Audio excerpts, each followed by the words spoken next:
David was born in September of 2013. I remember holding him in my arms and just looking down and thinking, how can I ever take care of this little boy when I can't even take care of myself? When I was 2 years old, my biological father abandoned our family. When I was 4, I was sexually abused, and that actually happened for the next few years.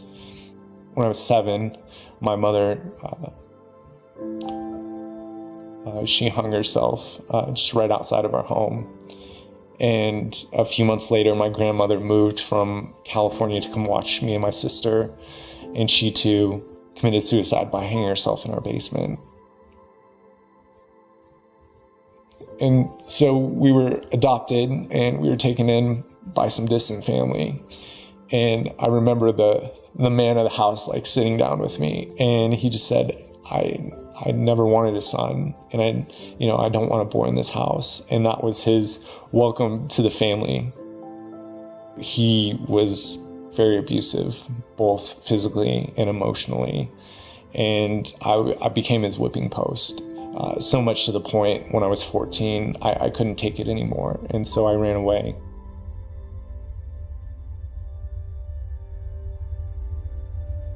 I moved in with my biological father, who had never really been a part of my life, and he let me pretty much do whatever I wanted. And so started smoking methamphetamine when I was 14, doing cocaine with my coworkers in the parking lot, and going to the bars every weekend, and chasing after money and women and everything that just seemed to bring no fulfillment. And I just kept on needing more and more and more and more.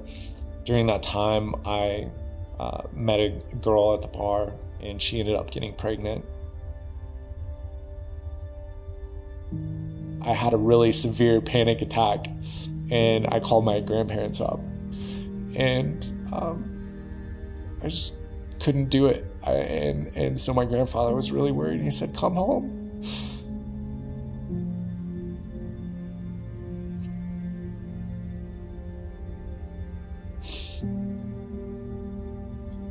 He said, "We'll leave the porch light on."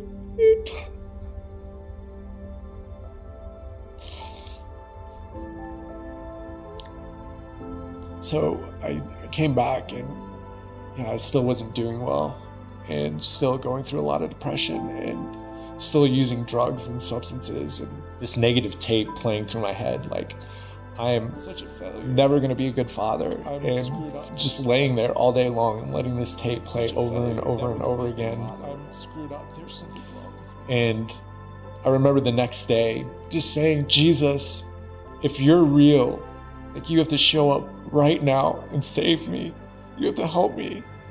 And right then I remember like looking up to the sun, and this beam of light like hit me in the chest, and it shot through my arms, and like tears just start streaming down my face, and something like snapped off. I built this misconception as a child that if I loved anybody truly, like, they would just abandon me and they would reject me, and that I would experience this tremendous pain. And so I was kept my relationships at an arm's distance. Being a father, like, I love this little boy so much, like, as my son. How much more does my father love me? You know, in heaven, my eternal father, the father that I've never had.